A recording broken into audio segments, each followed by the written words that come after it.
ജസ്ന തിരോധാന കേസിൽ തുടരന്വേഷണത്തിന് തയ്യാറാണെന്ന് CBI. Thiruvananthapuram CJM കോടതിയിലാണ് നിലപാട് അറിയിച്ചത്. ആവശ്യങ്ങൾ ജസ്നയുടെ അച്ഛൻ ജെയിംസ് പൂർണ്ണമായി എഴുതി നൽകണമെന്ന് CBI ആവശ്യപ്പെട്ടു. കേസിൽ മെയ് 3-ന് കോടതി വിധി പറയും.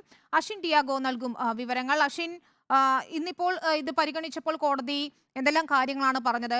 കഴിഞ്ഞ ദിവസം ജസ്നയുടെ പിതാവ് ഇതിലെ ചില പ്രധാനപ്പെട്ട ഭാഗങ്ങൾ CBI അന്വേഷിച്ചില്ല എന്നൊരു കാര്യമാണ് മുന്നോട്ട് വെച്ചത്. പല തെളിവുകളും തനിക്ക് നൽകാനുണ്ട് എന്നുകൂടി ജസ്നയുടെ പിതാവ് പറയുന്നുണ്ടായിരുന്നു. ഇന്നിപ്പോൾ എന്താണ് CBI നിലപാട് വ്യക്തമാക്കിയിരിക്കുന്നത്? ഇക്കാര്യത്തിൽ തുടരന്വേഷണത്തിന് വഴിയൊരുങ്ങുകയാണോ?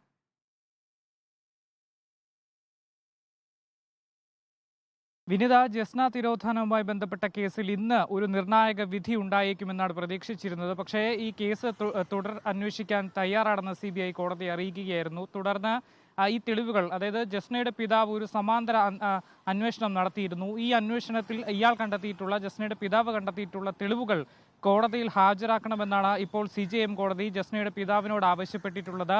ഈ തെളിവുകൾ ഒരു സീൽ ചെയ്ത കവറിൽ കോടതിയിൽ സമർപ്പിക്കണമെന്നും കോടതി ആവശ്യപ്പെട്ടിട്ടുണ്ട്. മാത്രമല്ല, ഈ ജസ്നയുടെ പിതാവിൻ്റെ ആവശ്യങ്ങൾ വിശദമായി തന്നെ എഴുതി CBIക്ക് നൽകണമെന്നും CBIയും കോടതിയിൽ അറിയിച്ചിട്ടുണ്ട്. ഈ രണ്ട് കാര്യങ്ങളും മെയ് 3-നകം തന്നെ ചെയ്യണമെന്നും CBI കോടതിയോട് ആവശ്യപ്പെട്ടിരുന്നു. അതുകൊണ്ട് തന്നെ ഇപ്പോൾ കോടതി, ഈ CJM കോടതി മെയ് 3-ന് കേസിൽ വിധി പറയും. ഈ നേരത്തെ ഈ സമാന്തര അന്വേഷണത്തിന് ഇടയാക്കിയ സംഭവം എന്ന് പറയുന്നത് CBI താൻ പറഞ്ഞിട്ടുള്ള പല കാര്യങ്ങളിലേക്കും, അല്ലെങ്കിൽ ചില പ്രധാനപ്പെട്ട കാര്യങ്ങളിലേക്കൊന്നും അന്വേഷണം എത്തിച്ചിട്ടില്ല. താൻ എത്തിയ വഴികളിലൊന്നും CBI എത്തിയിട്ടില്ല. താൻ പലതും തൻ്റെ ഒരു അന്വേഷണത്തിൽ കണ്ടെത്തിയിട്ടുണ്ട് എന്നായിരുന്നു നേരത്തെ ജസ്നയുടെ പിതാവ് കോടതിയിലടക്കം അറിയിച്ചിരുന്നത്.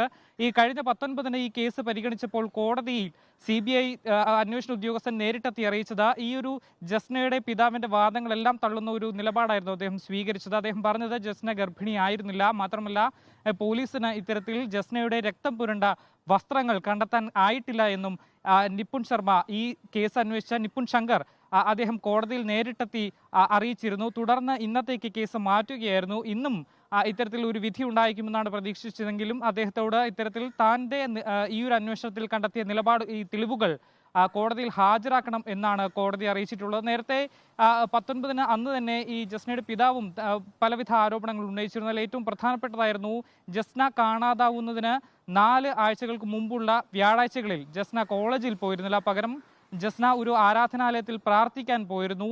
ഇത് താൻ കണ്ടെത്തിയിട്ടുണ്ട്. ഇതെവിടെയാണെന്ന് താൻ കണ്ടെത്തിയിട്ടുണ്ട്. ഇതിൽ CBI അന്വേഷണം നടത്തിയിട്ടില്ല. മാത്രമല്ല, ജസ്നയുടെ അജ്ഞാത സുഹൃത്തിനെ കുറിച്ചും CBI അന്വേഷണം നടത്തിയിട്ടില്ല. തൻ്റെ മകൾ മരിച്ചതായി താൻ കണക്കാക്കുന്നുവെന്നും അദ്ദേഹം പറയുന്നു. കാരണം ഇത്തരത്തിൽ ഇതൊരു വലിയ വാർത്തയായിരുന്നു. സമൂഹ മാധ്യമങ്ങളിലും ദൃശ്യമാധ്യമങ്ങളിലുമെല്ലാം ജസ്ന തിരോധാന കേസ് വലിയ വാർത്തയായിരുന്നു. ഈ ഒരു സാഹചര്യത്തിൽ ഇതെല്ലാം കണ്ടിട്ട് തൻ്റെ അവസ്ഥയറിഞ്ഞ മകൾ തിരിച്ചു വരേണ്ടതായിരുന്നു, ഇല്ലെങ്കിൽ ഏതെങ്കിലും ഒരു വിധേനെ താനുമായി ബന്ധപ്പെടേണ്ടതായിരുന്നു. പക്ഷേ ഇതുവരെയും ഉണ്ടായിട്ടില്ല. അതുകൊണ്ട് തന്നെ തൻ്റെ മകൾ മരണപ്പെട്ടു എന്നൊരു നിലപാടിലാണ് താൻ ഉള്ളതെന്നും, മാത്രമല്ല താൻ കണ്ടെത്തിയ ഈ തെളിവുകൾ ഇതൊരു വിശ്വാസയോഗ്യമായ ഒരു അന്വേഷണ ഉദ്യോഗസ്ഥൻ വരികയാണെങ്കിൽ അത് കൈമാറാൻ താൻ തയ്യാറാണെന്നും, ഇപ്പോൾ കൂടുതൽ വിശദാംശങ്ങൾ പുറത്തുവിടാൻ താൻ തയ്യാറല്ലെന്നുമായിരുന്നു 19-ാം തീയതി കേസ് പരിഗണിച്ചപ്പോൾ ജസ്നയുടെ പിതാവ് കോടതിയിൽ അറിയിച്ചിരുന്നത്. എന്തായാലും ഈ ഒരു സംഭവവുമായി ബന്ധപ്പെട്ട ഒരു നിർണായക ഹർജിയാണ്. കാരണം CBI ജനുവരി 22-നാണ് ഇത്തരത്തിൽ ഒരു ക്ലോഷർ റിപ്പോർട്ട്, അതായത് ഈ കേസിൽ പുരോഗതിയില്ല, കേസിന്റെ പുരോഗതിക്ക് അനുസരിച്ച് മുന്നോട്ട് കേസ് അന്വേഷണം നടത്താമെന്ന് കാണിച്ചുകൊണ്ട് റിപ്പോർട്ട് സമർപ്പിക്കുന്നത്. ഈ റിപ്പോർട്ടിനെതിരെയായിരുന്നു ജസ്നയുടെ പിതാവ് ഒരു തടസ്സ ഹർജി വ്യക്തമാണ്. CBI തുടരന്വേഷണം ആവശ്യമെങ്കിലാകാം എന്ന് തന്നെയാണ് പറഞ്ഞിരിക്കുന്നത്. മെയ് 3-ന്, അതായത് അടുത്ത മാസം 3-ന് കോടതി ഇക്കാര്യത്തിൽ വിധി പറയുകയും ചെയ്യും.